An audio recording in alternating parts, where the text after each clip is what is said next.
بسم الله الرحمن الرحيم.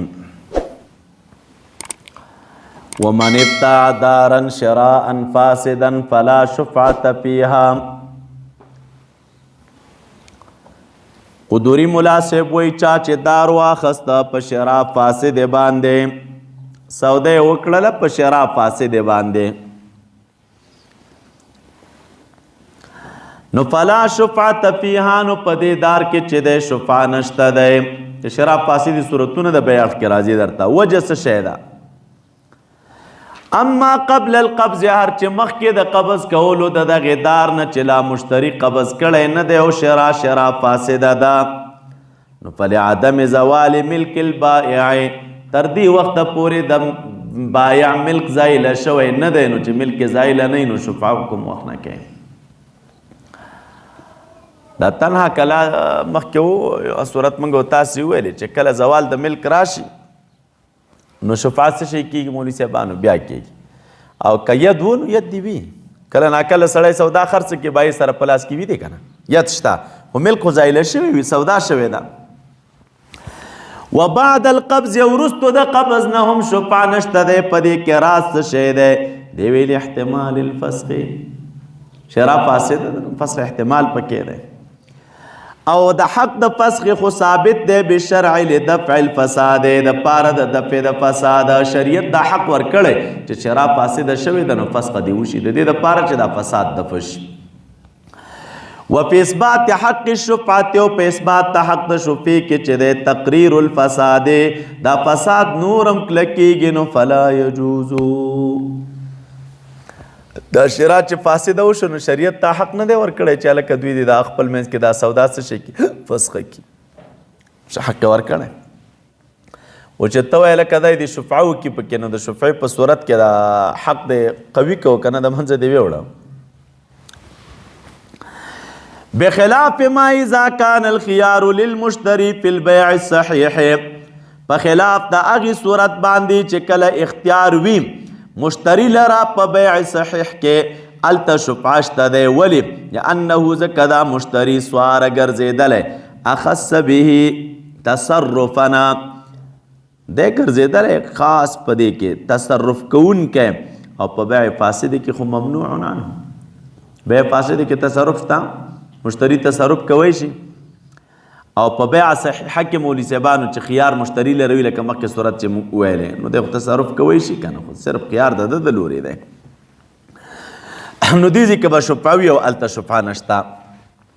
قال قدوري ملا صاحب وایي فإن سقط، که د ساقط که حق د فسخ نو وجبت الشفعة، شفعه څه شی ده؟ بیا واجبه ده. که حق د فسخ ساقط که بیا چې دی شفعه نشته دی. هغه څنګه ګوره مولوي صاحبانو؟ لزوال المانع، د وجې د زوال د چا نه؟ د مانع نه. مخکې مانع و د شفعې، اوس مانع شته. زوال د فسخ لاړ، هغه ساقط، حق د فسخ ساقط که مانه اوس فسخه نشته.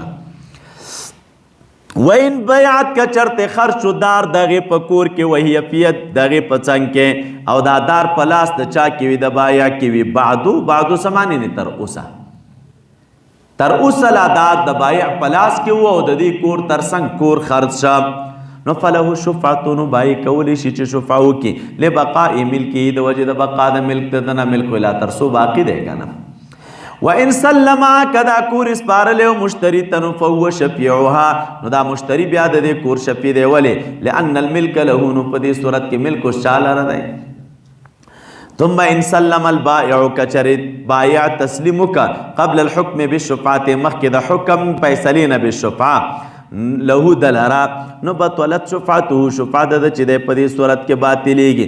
کما اذا باع، مثال داسې جوړېږي لکه یو سړی دار خرڅ کړي قبل الحکم بالشفعة له، مخکې د فیصلې نه په شفعې دلرا، نو په شفعې باطلېږي. د قصیدې ځای کې هم شفعه باطلېږي چې بایع تسلیم وکړي، وایي چې زه نه کومه قبل لا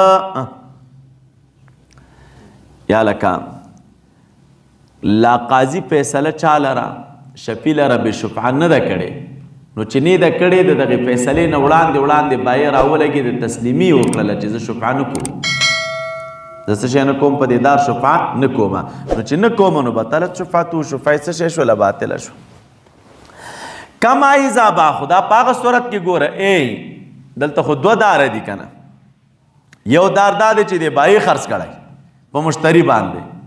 دویم دار اوس خرڅېږي د دغې دار تر څنګ چې د کم دار لا د بایي په لاس کې دی، نو هلته هغه بل دار د پاره لا تر څو قاضي فیصله نه وه کړې شفي لره چې ها لکه دا مخکنی دار ستا شه، او دې وخت کې بل کور خرڅېده او شفي دې بایع وویلې، ملکیت خو لا تر څو د بایع و، د بایع په دې دوران کې ویلې چې زه په دې کور کې څه شی نه کومه، شفعه نه کومه، نو چې نه کوم نو بطولت شفعتو.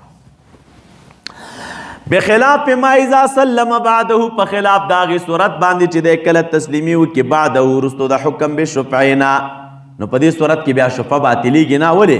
ځکه بقا د ملک د بایع چې دی فی الدار التي په هغې کور کې دی یشفع بها چې دی شفعه د هغې دار په وجه باندې کوي بعد الحکم بشفعه، وروستو د حکم نه په شفعې باندې لیسه بشرط نه، دا شرط نه ده چې دا بایع د دې دوران کې څه شی وکړي چې کله حکم بشفعه وشي او بیا د چې دی بقا د ملک د په دغې دار کې چې د کم دار په وجه دی باندې شفعه ور باندې کوي هغه د بعد الحکم وي، نو فبقیت الماخوذه باقی پاتې شاغه چا خستلی شوی دی بشفعه علی ملکه.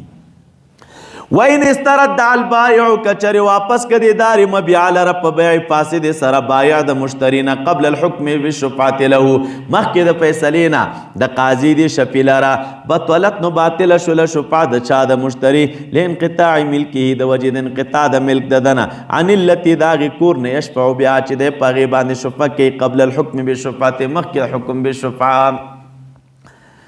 د خو په دې دار باندې چې په دې دویم دار باندې دعوه د شفیع کوله د چا د وجې نه کوله؟ د دې اول دار د وجې نه. نو چې د اول دار د وجې نه دعوه د شفیع کوله، نو هلته قاضي دا بیعه څه شی کړله؟ بایع دا بیعه رد کړله، وایي چې که بیعه فاسده ده نو بیعه رد، نو چې بیعه رد شو نو اوس ملکیت د مشتری په دې کور کې پاتې کېږي. شفعه چې کوله په دې دویم دار باندې، خو د مخکني دار د وجې نه کوله، اوس چې بیعه قبل الحکم څه شی شوله؟ رد شوه، نو اوس شفعه کوی شي. بیا راځي ورپسې وان استردها، کچری واپس کړله بعد الحکم وروستو د حکم نه بالشفعه للمشتری، نو بقیت ثانیتو باقی پاتې کېږي دا دویمه التي اخذها المشتری بشفعه علی ملکه لما بینا، د وجې د هغې نه چې مخکې مونږ وویلې چې بقا د ملک د فی الدار التي یشفع بها بعد الحکم بالشفعه نو لیس بشرطنا. قال قدوري مولا صاحب وایي واذا اقتسم الشرکاء والعقار فلا شفعه لجارهم بالقسمه، دا ګویا که هغه مخکنۍ مسلې باندې ورته پرېږده. هلکه شفیعان څو قسمه وه؟ اول قسم پکې و شریک په نفس المبیع، دویم پکې و جا دا شریک په حق المبیع، دریم جار و. اوس د اولني صورت ته راشئ. واذا اقتسم الشرکاء، چې کله شرکا راولګېدل دا ځمکه تقسیم کړله، فلا شفعة لجارهم، نو شفعه نشته د جار د دوی لره بالقسمت تقسیم په وجه. ولې؟ ځکه ان قسمت تقسیم فيها معنی الافراز، په دې کې معنا د جدا کولو ده، ولهذا د همدې وجې نه یجري جاري کېږي په دې کې جبر، او شفعه چې دی دا خو نه ده روا کړی شوې الا فی المبادلة المطلقة، مګر په مبادلې مطلقې کې.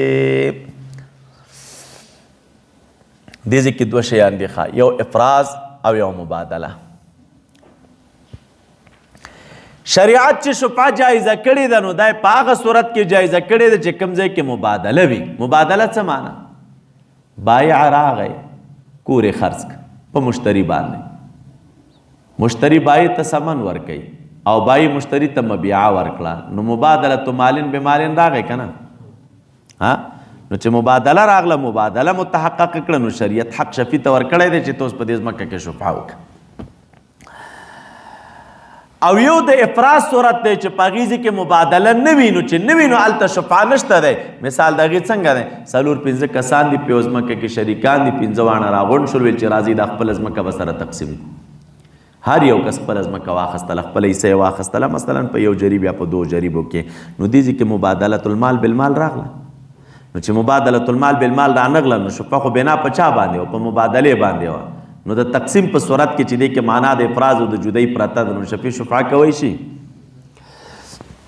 قال قدوري مولا صاحب وایي واذا اشترى دارا، چې کله یو سړی واخلي دار لره، فسلم الشفیع، شفیع اسپارله شفعه، ثم رد المشتری، بیا رد کړي دار لره مشتری په خيار رؤیت سره یا په خيار شرط سره یا په خيار عیب سره، بقضاء قاض، په قضا د قاضي سره، فلا شفعة للشفیع، نو په دې صورت کې شفعه بیا هم شفیع لره نشته دی. دو کسانو سره سودا کړې وه، خو منځ کې خيار شرط و، خيار عیب و مولي صاحبانو خيار رؤیت وه.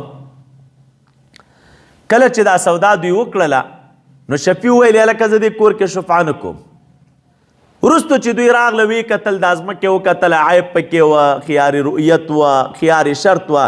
د دې خیار شرط د وجې نه مشتري وویلې چې زه د ازمکه نه اخلم. قاضي راغی فیصله یې وکړله چې د ازمکه بیرته چا ته رد کوي؟ بایا ته رد کوي. او شفیع خو مخکې نه څه شی کړی وه، تسلیم د شفیع کړی و، دې نه بعد اوس حق د شفیع نه لري. فلا شفعة للشفیع باعتبار هذا رد. ولې؟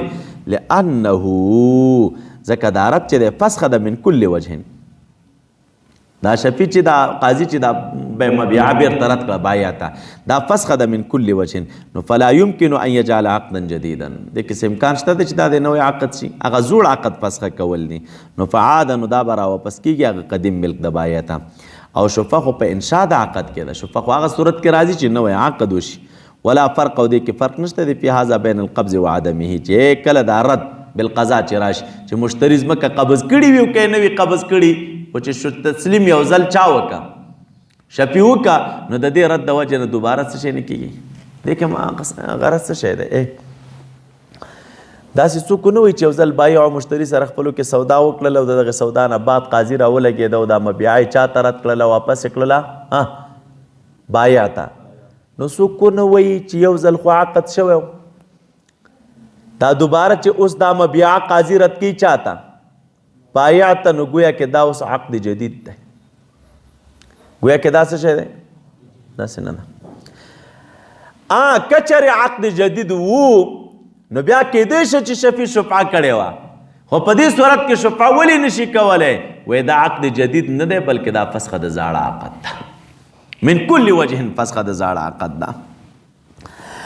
وان ردها بعیب بغیر قضاء، که چېرې رد یې کړله دا مبیعه بعد القبض بغیر د قضا نه د عیب د وجې نه یې رد کړله، او تقایلا، یا دواړو چې دی څه شی دی؟ او تقایلا. دا ستاسو کتاب کې عبارت څنګه دی؟ څنګه دی؟ تقلایلا دی. دا لام غلط دی، دا سم کې بیا. او تقایلا البیع، دا د قالی نه دی، تقلایلا نه دی، تقایلا دی، دا یو لام پکې سوا دی.